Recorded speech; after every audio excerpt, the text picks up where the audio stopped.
Audiobook Muhammad, kisah hidup Nabi berdasarkan sumber klasik, karya Martin Lings, Abu Bakar Sirojaldin. Kita memasuki bagian ke-15 yang berjudul Wahyu Pertama. Tidak lama setelah adanya tanda-tanda lahiriah mengenai otoritas dan misinya, Muhammad mulai mengalami tanda-tanda kekuatan batinnya yang mendukung tanda-tanda lain yang telah beliau sadari sebelumnya. Ketika ditanya mengenai hal itu, beliau berbicara tentang mimpi yang benar. Menurutnya, mimpi itu bagaikan kilatan cahaya. Mimpi-mimpi tersebut membuat beliau lebih sering menyendiri dan pergi melakukan penyendirian spiritual atau bertahanus di sebuah gua di Bukit Hira, tidak jauh dari pinggiran kota Mekah. Tahanus bukan sesuatu yang aneh bagi kaum Quraisy dan sudah menjadi praktik tradisional di kalangan keturunan Ismail. Pada setiap generasi, selalu ada satu atau dua orang yang mengasingkan diri ke tempat yang terisolir dalam waktu sekian lama agar terbebaskan dari kontaminasi dunia manusia. Dalam mempraktekkan kebiasaan lama ini, Muhammad membawa berbagai perbekalan dan mengkhusyukkan diri pada malam-malam tertentu untuk menyembah Tuhan.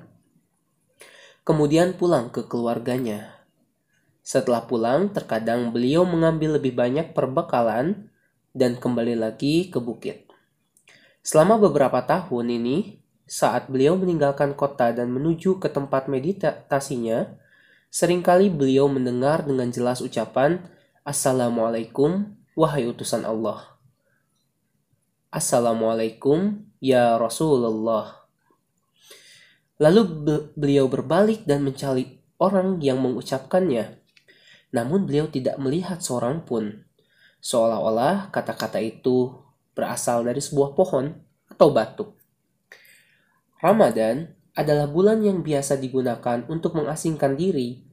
Pada suatu malam menjelang akhir Ramadan, dalam usianya yang ke-40, ketika beliau tengah sendirian di dalam gua, datang kepadanya seorang malaikat dalam rupa manusia. Malaikat itu berkata kepadanya, "Bacalah." Beliau menjawab, "Aku tidak dapat membaca." Sebagaimana beliau tuturkan, malaikat itu mendekapku sampai aku sulit bernapas. Kemudian ia melepaskanku dan berkata, "Bacalah." Kujawab, "Aku tak dapat membaca." Ia mendekapku lagi, hingga aku pun merasa tersesak. Ia melepaskanku dan berkata, "Bacalah."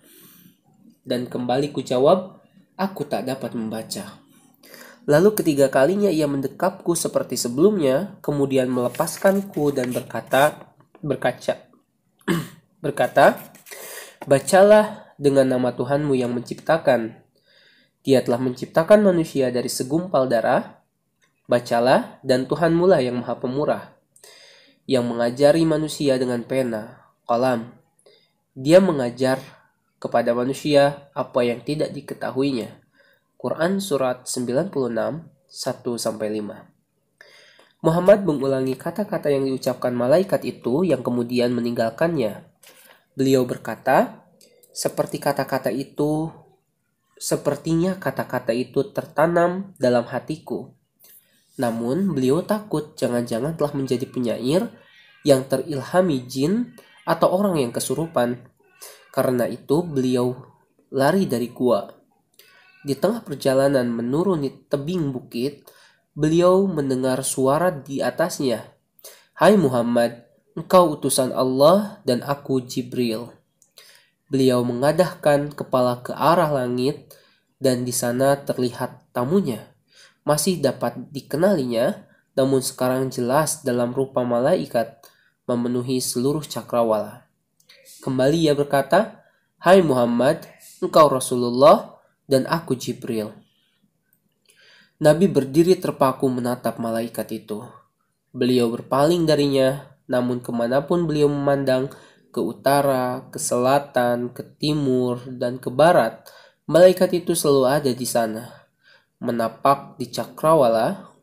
Akhirnya, malaikat itu pergi dan Nabi kembali menyusuri tebing menuju ke rumahnya. Selimuti aku, serunya kepada Khadijah. Dengan tubuh yang masih gemetar, beliau merebahkan dirinya di dipan. Dipenuhi rasa cemas, namun tidak berani bertanya kepada beliau, Khadijah cepat-cepat membawakan selimut dan menyelimutinya. Ketika rasa takutnya telah mereda, Muhammad menceritakan kepada istrinya apa yang dilihat dan didengarnya. Setelah mengucapkan kata-kata yang menenangkan beliau, Khadijah pergi menceritakan hal tersebut kepada sepupunya, Warokoh, yang kini telah sepuh dan buta. Kudus, kudus, kata Warokoh. Demi Tuhan yang menguasai jiwaku, yang mendatangi Muhammad adalah namus yang terbesar, yang dulu juga mendatangi Musa. Sungguh, Muhammad adalah nabi bagi kaumnya, yakinkanlah dia. Khadijah lalu pulang ke rumah dan segera menyampaikan apa yang dikatakan Warokoh itu kepada sang nabi, yang kini telah siap kembali ke gua dengan pikiran tenang. Mungkin untuk memenuhi jumlah hari tahannuts yang telah ia tetapkan untuk beribadah kepada Tuhan. Setelah selesai, seperti biasanya, beliau langsung ke Mekah melakukan tawaf. Seusai tawaf, beliau melihat Warokoh yang telah sepuh dan buta berada di antara orang-orang yang sedang duduk di masjid. Beliau pun mengucapkan salam kepadanya. Warokoh berkata, "Ceritakanlah kepadaku, wahai putra saudaraku, apa yang telah engkau lihat dan engkau dengar." Nabi menceritakan kepadanya, dan orang tua itu kembali mengatakan apa yang telah ia sampaikan kepada Khadijah. Namun, kali ini ia menambahkan, "Engkau akan didustakan orang, akan diperlakukan buruk, dan mereka akan mengusirmu, bahkan berperang melawanmu. Seandainya aku masih hidup pada saat-saat itu, Allah tahu aku pasti akan membela kebenaran agamanya." Kemudian Warokoh merangkul beliau dan mencium ubun-ubunnya. Setelah itu, Nabi pulang ke rumah. Penegasan dari Khadijah dan Warokoh disusul oleh penegasan dari langit dalam bentuk wahyu yang kedua.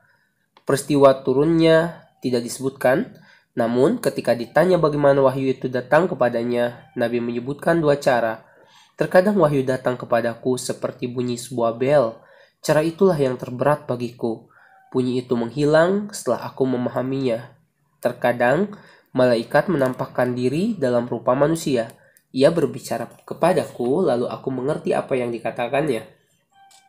Wahyu yang kedua kalinya ini dimulai dengan sebuah huruf tunggal. Ia merupakan contoh awal dari beberapa huruf yang memulai berbagai surat dalam Al-Quran. Huruf itu diikuti dengan sumpah Tuhan. Allah bersumpah demi pena, yang telah disebutkan dalam wahyu pertama sebagai alat utama Tuhan mengajarkan ilmunya kepada manusia. Ketika ditanya tentang pena, Nabi berkata, hal pertama yang Allah ciptakan adalah pena. Dia menciptakan lembaran dan berkata kepada pena itu, tulislah. Pena menjawab, apa yang harus kutulis? Allah berfirman, tulislah ilmuku tentang penciptaanku hingga tiba hari kebangkitan. Kemudian pena itu menorehkan apa yang diperintahkan. Sumpah demi pena disusul dengan sumpah yang kedua, demi apa yang mereka tulis. Di antara yang mereka atau para malaikat tulis di langit dengan pena dan lembaran adalah bentuk asli Al-Quran. Disebutkan dalam wahyu-wahyu berikutnya. Sebagai sebuah bacaan mulia, Al-Quran di atas sebuah kertas yang suci, Laul Mahfuz, dan sebagai induk dari kitab. Kedua sumpah itu diikuti dengan penegasan ilahi yang berbunyi Nun, demi pena, dan apa yang mereka tulis.